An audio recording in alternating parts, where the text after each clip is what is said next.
Filadelfia, un lugar de amor fraternal.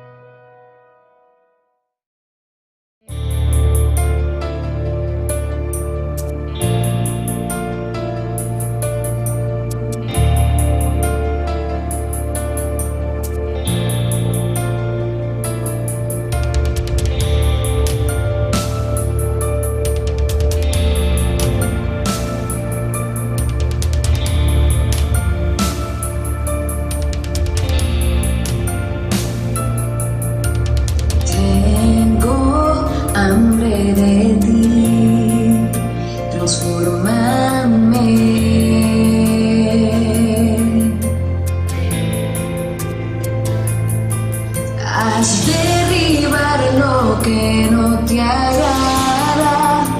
Escribe una historia diferente en mí. Fórmame en el silencio, que todo sea nuevo y venga de ti. Oh Señor, rebosa mi copa de ti. Oh Señor, rebosa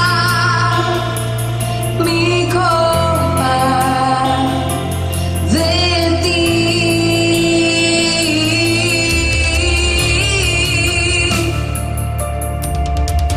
Ven, rebosa.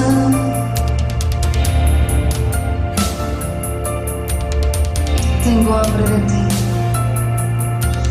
Tengo hambre de ti. Transfórmame.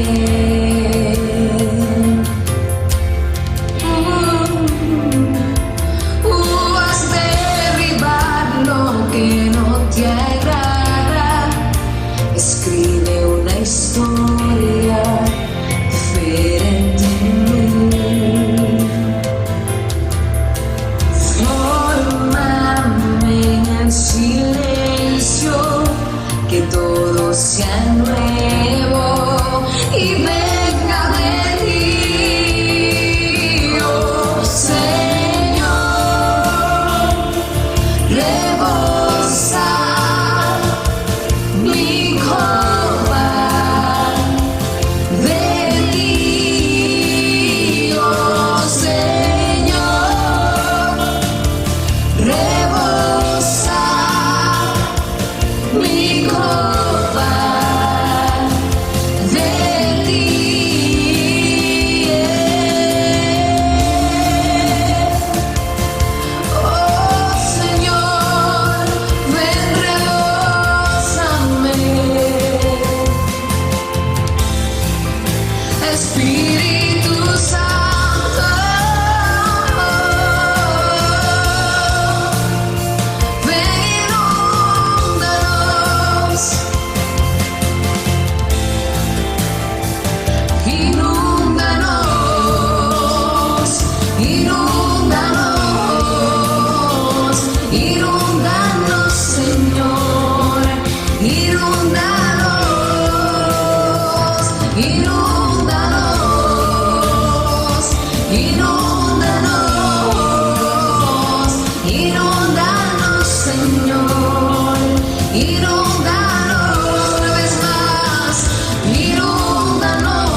presencia, de tu poder.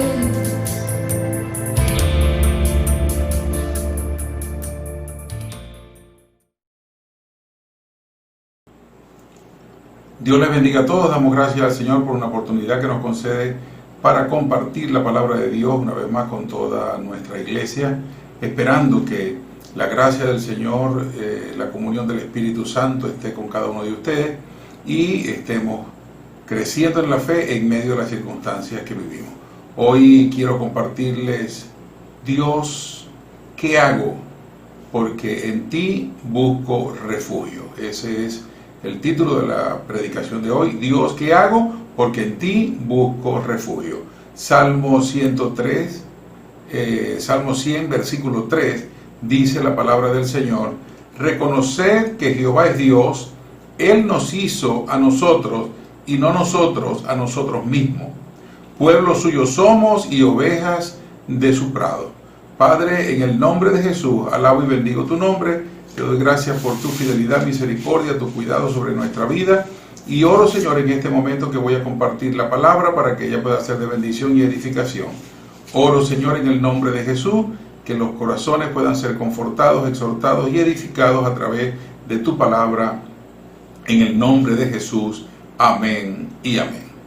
Gloria al Señor. Damos gracias a Él por siempre la oportunidad que nos concede, aún en medio de estas circunstancias en las que estamos viviendo, el que podamos tener contacto con ustedes a través de estas redes sociales, a través de los medios y la tecnología, podamos seguir llevando nuestros cultos y la palabra de Dios a cada uno de ustedes. El reconocimiento de la deidad de Jehová, de la deidad de nuestro Dios, nos da a nosotros un carácter de pueblo suyo, a quien cuida y protege como sus ovejas, y nos da el privilegio de comer en sus pastizales, al tiempo que nos ha dado la promesa de estar con nosotros cada día. Cuando nosotros reconocemos que Jehová nuestro Dios es Dios, entonces nos ganamos un estatus delante de Él, o eso nos hace estar en una posición delante del Señor que nos da el carácter de pueblo suyo. Y entonces dice la Escritura que somos ovejas de su prado. Bendito sea el Señor. Ahora, ¿qué hacer? Porque así es el título de nuestra reflexión. ¿Qué hacer, Señor? Porque en ti busco refugio. Cuando nosotros sentimos como que no hay refugio en el Señor, cuando sentimos como que estamos solos, ¿qué es lo que yo necesito hacer para sentir que tengo el refugio de Dios porque lo estoy buscando? Lo primero que hay que reconocer es que Jehová es Dios, y eso nos va a dar a nosotros seguridad. Reconocer que Jehová es Dios nos da a nosotros seguridad. Fíjese, muchos creyentes no están conscientes de la realidad de que el Señor es Dios.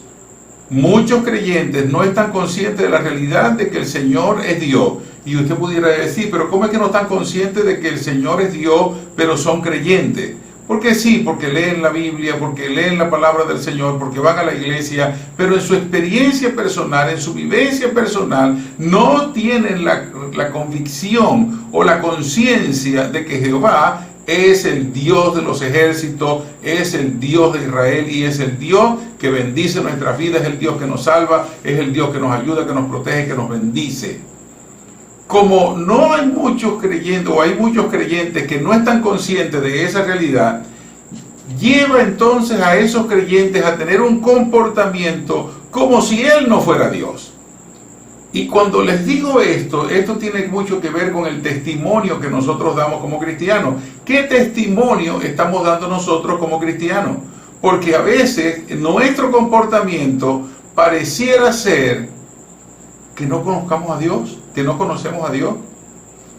Y no estoy hablando de un comportamiento solamente de un mal testimonio, de actitudes pecaminosas, de actitudes fuera de orden de la vida cristiana. No, estoy hablando de momentos en los cuales nosotros tenemos que asumir un rol y un papel como hijos de Dios de preponderancia, de ir adelante, de ir al frente, porque tenemos una Biblia que está llena de promesas para nosotros como iglesia, pero no actuamos en consecuencia de lo que nosotros decimos creer. Entonces, nuestro comportamiento es a veces como si nosotros no creyéramos que Dios es Dios, que ese Dios al que le hemos entregado la vida, que le hemos entregado el corazón, al que inclusive le servimos, como que ese Dios no fuera Dios.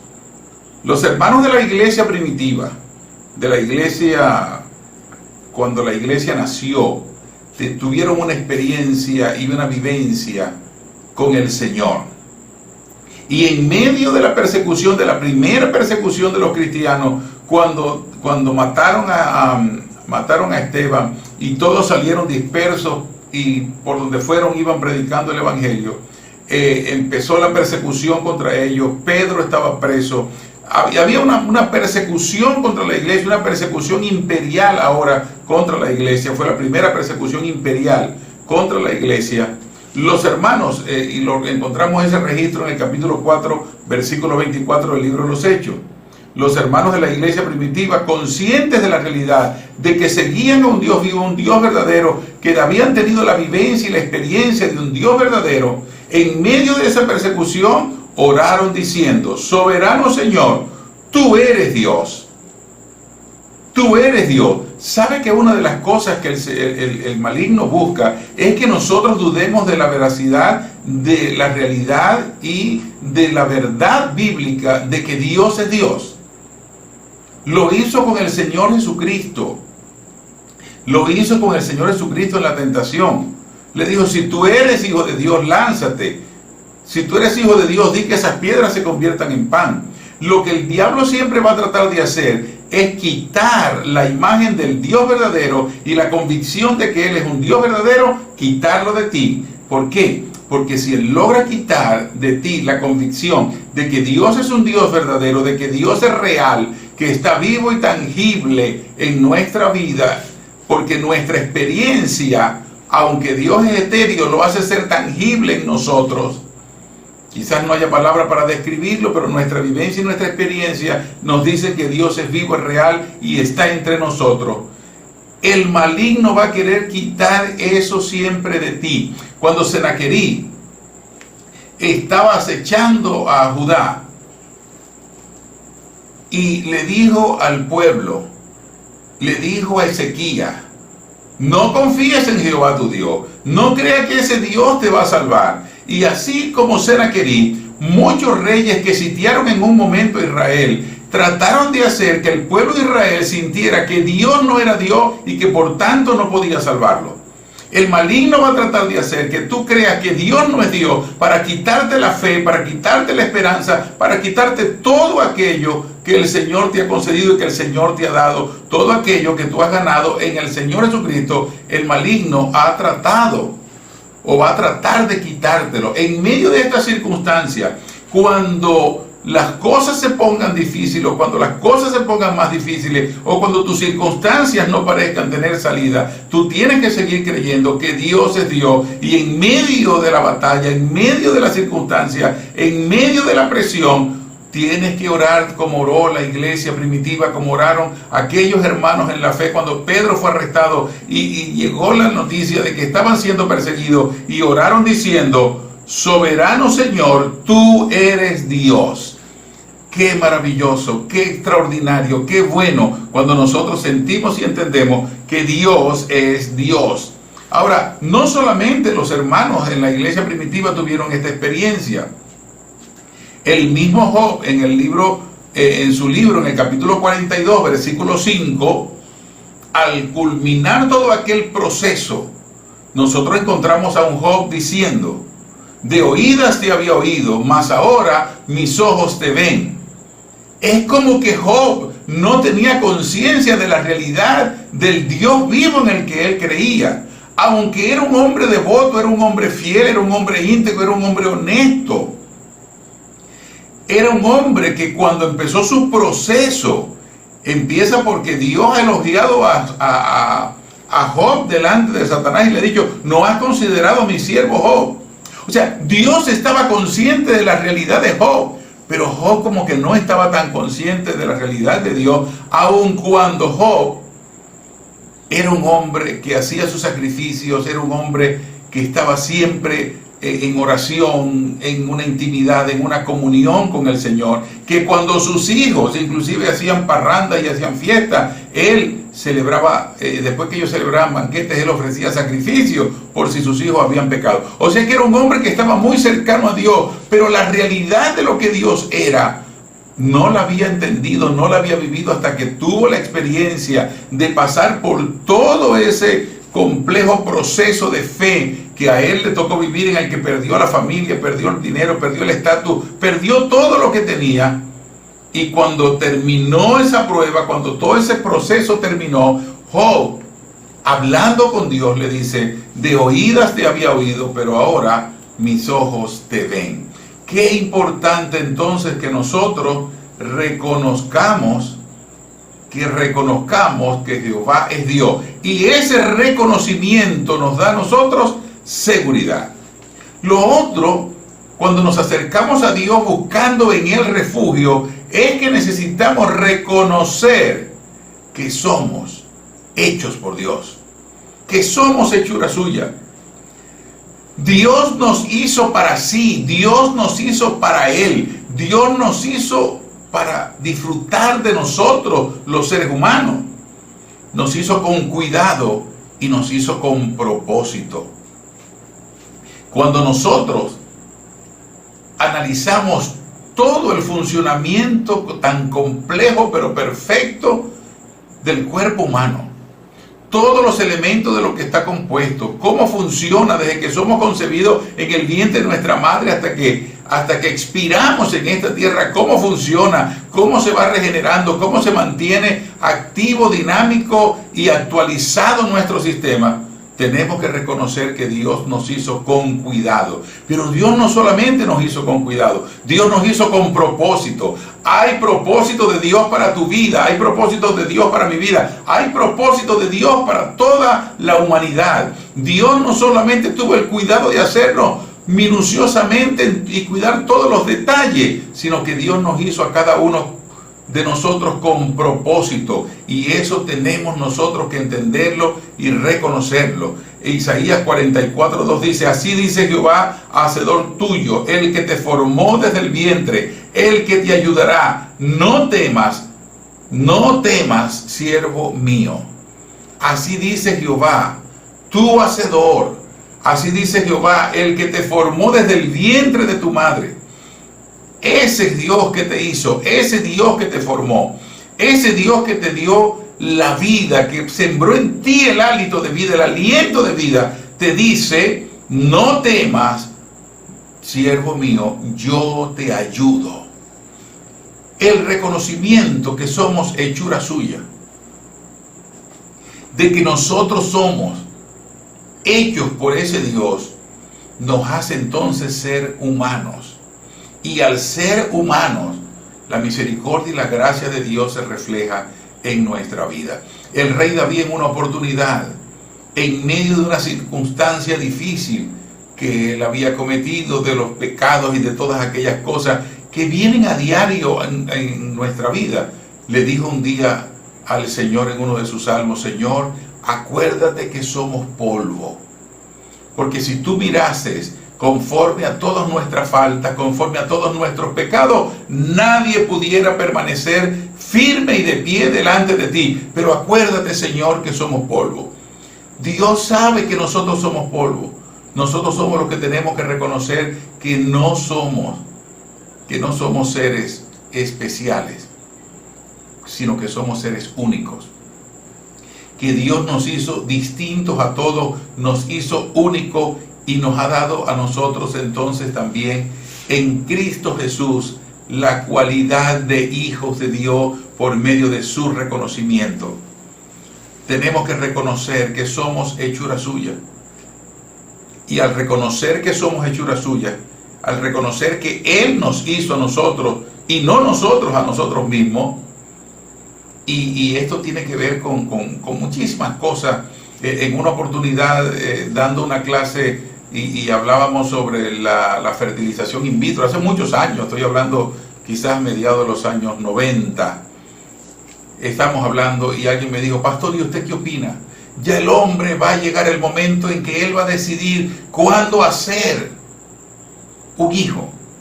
No, eso no está en el hombre, eso está en Dios. El hombre lo único que puede hacer es manipular el proceso de la concepción, poner un óvulo junto con un espermatozoide de forma in vitro para que se unan, y entonces es Dios el que va a intervenir dando la vida. Si Dios no da vida a ese óvulo y a ese espermatozoide cuando se unen y se forma el huevo cigoto, no es Dios, no le da la vida. Dios no siembra en ellos el aliento de vida, no habrá concepción. El hombre no tiene el poder de generar la vida. Ese es un poder que Dios se lo reservó solo para Él. Y en este salmo que leímos dice que Él nos hizo a nosotros y no nosotros a nosotros mismos. Le pertenecemos a Él, y perteneciéndole a Él como ovejas que viven bajo su cuidado y protección, entonces Él nos cuida y nos protege. Así que le pertenecemos como ovejas que estamos bajo su cuidado y bajo su protección. El Señor es el dueño del rebaño y por lo tanto es nuestro dueño. Y al ser nuestro dueño, somos su pueblo. Somos el pueblo de Dios. Somos un pueblo especial para Él. Y aquí yo quiero hacer una observación. Nosotros no somos un pueblo especial con respecto a los demás seres humanos. Nosotros somos un pueblo especial para Dios. ¿Por qué? ¿Por qué somos un pueblo especial para Dios? Porque Dios nos mira a nosotros a través del sacrificio de Cristo. Como seres humanos somos iguales a todos los demás, pero como pueblo de Dios somos su pueblo especial, somos su especial tesoro. El cuidado que Él tiene con nosotros es, como dice el dicho, y así lo recoge la Escritura, somos como la niña de sus ojos. Dios es el que cuida de nosotros. Él nos bendice, Él nos ayuda porque somos su pueblo, porque somos ovejas de su prado. Tercero, necesitamos reconocer cuando nos acercamos a Dios buscando en Él refugio. Necesitamos reconocer que somos rebaños de ese pastor. Hoy hay corrientes que te dicen que nosotros no somos ovejas, porque nosotros somos águilas, porque nosotros somos tantas cosas. Amados, el Señor nos ejemplificó con una oveja, porque una oveja es un animal que necesita cuidado, que necesita pastoreo. Una oveja es un animal que necesita de mucho cuidado. El chivo, usted ve un chivo y el chivo brinca y salta y se monta por arriba de la mesa, por donde sea, y busca comida, y son terribles. Pero la oveja no, la oveja come hasta donde le alcanza el cuello. A la oveja hay que llevarla al pasto, hay que llevarla a beber agua en aguas que sean de reposo, porque las aguas turbulentas las ponen nerviosas. Las ovejas tienen un sentimiento. Cuando yo estaba niño y quizás ya adolescente, habían los barrios que quedaban después de mi casa, eran puros hatos donde había ganado y ovejas y todo eso. Y yo recuerdo que estaba una vez allá, iban a matar una oveja y se encerraron a todo el rebaño y la llevaron por allá lejos. Yo me fui a ver que iban a matar la oveja. Ellos hicieron un hueco en la arena, hicieron un hueco profundo, acostaron allí la oveja y la degollaron para que la sangre cayera en ese hueco, y luego taparon bien, porque entonces las ovejas cuando les da el olor de la sangre de la oveja que murió, ahí se reúnen ellas y lloran, voy a decir en términos humanos, y las ovejas lloran. Pero ahí ellas dan sus balidos, porque tienen el cuidado de sus compañeras y tienen esa sensibilidad. Dios nos compara a nosotros como una oveja porque necesita ser pastoreada. Otros animales son autónomos, independientes, pero la oveja tiene que ser pastoreada, y Dios quiere pastorearnos a nosotros. Dios nos protege y nos guarda mejor que cualquier pastor. Cuida y guarda y protege a un rebaño. Dios nos guarda mejor que el mejor de los pastores terrenales. Él quiere que nosotros siempre reconozcamos que somos ovejas de su prado. Cuando alguien le diga, usted es un águila, usted no es una oveja, dígale, no, yo prefiero seguir siendo oveja, porque si yo soy oveja, el Señor me pastorea. El Señor nos habla y hablamos nosotros este año de lo que era el águila y todas las ejemplificaciones que nosotros podemos encontrar y las lecciones de vida que podemos sacar de allí. Pero en lo que tiene que ver con esto, con la cualidad de oveja, somos ovejas, es porque necesitamos el pastoreo y porque necesitamos el cuidado y la protección de Dios. Y bien que estamos haciendo, cerrando este tema de que Dios es nuestro refugio.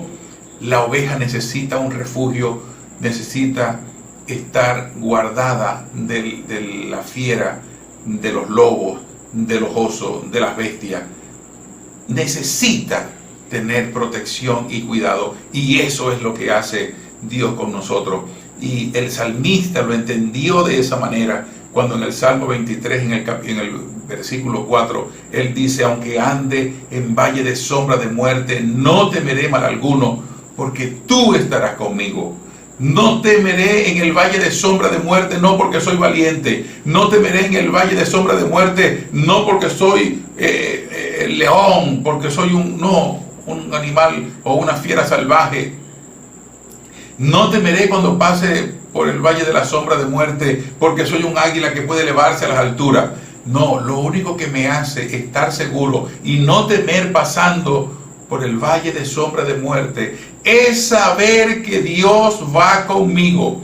Lo único que te hará sentir fuerte, protegido, refugiado, es que Cristo va contigo, que el Señor va contigo donde quiera que vaya. Moisés tenía esta seguridad de que Dios iba con él. Josué puso como condición a Dios para ir a hacer el trabajo que hacía o continuar el trabajo de Moisés, es que Dios estuviera con él como estuvo con Josué. Y Dios le garantizó que si él vivía una vida íntegra y recta delante de Dios, Dios estaría con él de la misma manera que estuvo con Moisés. Señor, si tú vas conmigo, y así conseguimos gente y hombres. Gedeón dijo, Señor, yo no voy si tú no vas. Y hombres temerosos de Dios que le dijeron, Señor, si tú no vas conmigo, no voy. David decía, Señor, cuando ande en valle de sombra de muerte, no temeré mal alguno, porque tú estarás conmigo. Cuando David le tocó enfrentar a Goliat, lo hizo con la convicción de que Dios estaba con él. Todos los demás hombres integrantes del ejército de Israel, incluyendo el rey, estaban temerosos y amedrentados por aquel paladín gigante llamado Goliat. Pero cuando David lo vio, David lo trató con menosprecio, con desprecio. Y David dijo, ¿quién es ese incircunciso que viene a desafiar a los ejércitos del Dios de Israel? ¿Quién es ese incircunciso? Mire, si Rafucho hubiera estado en ese ejército, le dice a David, como le decía Lidita, ve que te espernanco una cachetada que te mando para allá, para la casa de Isaí de nuevo. ¿Cómo vas a decir tú esas cosas para desafiar a ese gigante que nos tiene amedrentados? David estaba seguro que Dios iba con él. Y David le dijo, mira, tú vienes a mí con espada, con lanza y jabalina, pero yo voy a ti en el nombre del Dios que nunca me deja. Yo voy a ti en el nombre de Dios que siempre está conmigo. Yo voy a ti en el nombre del Dios que me ha dado la victoria con los animales feroces para defender las ovejas. Yo voy a ti en el nombre de Jehová de los ejércitos. Gloria a Dios. Entonces David, enfrentando a Goliat, venció al gigante porque estaba seguro de que Dios iba con él. Ese Dios que nunca le había dejado, que nunca le había abandonado. También es importante que el Señor no solamente nos protege, sino que el Señor nos pastorea. Junto a aguas de reposo nos pastoreará, dice el versículo 2 del Salmo 23. Él nos cuida, nos lleva a las aguas de reposo para que nosotros bajemos el estrés, para que nosotros estemos en confianza, en intimidad con Él. Y ese pastoreo que hace el Señor en nuestra vida, ese cuidado que el Señor tiene con nosotros, es lo que nos ayuda a nosotros siempre a tener éxito, siempre a ir adelante. Dios trae ventajas, bendiciones siempre sobre nuestra vida Y Él va a traer igual para ti toda la bendición que tiene si tú te dejas pastorear por el Señor. Y dejarse pastorear por el Señor, lo primero que implica es obedecer la palabra del Señor. Cuidarse de obedecer la palabra del Señor. Y segundo, dejar que los ministerios, que los pastores que Dios ha puesto sobre tu vida puedan conducir, puedan guiar tu vida en obediencia a la palabra y en dirección de Dios, puedan guiar tu vida hacia la eternidad, hacia ese camino de salvación que el Señor te ha concedido, que el Señor te ha dado desde la cruz del Calvario, pero que nosotros tenemos que perfeccionar nuestra vida cada día. Y la única forma de perfeccionar nuestra vida en el Señor es que el Señor pueda pastorearnos, es que nosotros nos dejemos pastorear. Ahora, no solamente cuando Él nos pastorea, nosotros vamos a tener la seguridad de que estamos tranquilos, sino que nos vamos a sentir no solo seguros de la tranquilidad, sino que vamos a sentir que estamos refugiados en el Señor. Jehová de los ejércitos está con nosotros, nuestro refugio es el Dios de Jacob, dijo el profeta Isaías en el capítulo 46 y versículo 7. Jehová de los ejércitos está con nosotros y es nuestro refugio. El Dios de los cielos, el Dios de los ejércitos, el Dios que hizo este universo, el Dios que ha bendecido tu vida, es tu refugio. Él siempre está contigo, siempre te bendecirá, siempre te sustentará con la diestra de su justicia. Para terminar, quiero decirte, necesitamos vivir como los que conocen al Señor. Necesitamos vivir como los que conocen al Señor como creador, como guía, como rey, como protector y como refugio. Nuestra vida tiene que ser el ejemplo viviente de que ese Dios que es rey, de ese Dios que es soberano, de ese Dios que es creador, de ese Dios que es protector, de ese Dios que es refugio, es el Dios en el que nosotros seguimos, y nuestra vida tiene que ser el reflejo de eso. Demostremos al mundo la deidad de Dios, la soberanía de Dios, el poder de Dios. Demostrémoslo compartiendo su gracia a través de la predicación del Evangelio. Extendamos su mano de misericordia a través de la ministración de la palabra del Señor y ofrezcamos el perdón y la reconciliación con Dios por medio de la predicación del Evangelio. La predicación hablada, pero la predicación también expresada a través de nuestra vida, a través de nuestro testimonio. Demostremos que nosotros le pertenecemos a Él. Vamos a orar. Vamos a orar, pero antes yo quiero hacer un llamado a aquellas personas que no han confesado todavía a Cristo como Señor de su vida. Les quiero hacer un llamado para entregar al Señor sus corazones, para invitarlo a venir a Él. Repite conmigo esta oración. Señor Jesús, en este momento te reconozco y te acepto como mi Señor y mi Salvador. Oro, Padre querido, en el nombre de Jesús para que traigas bendición sobre mi vida.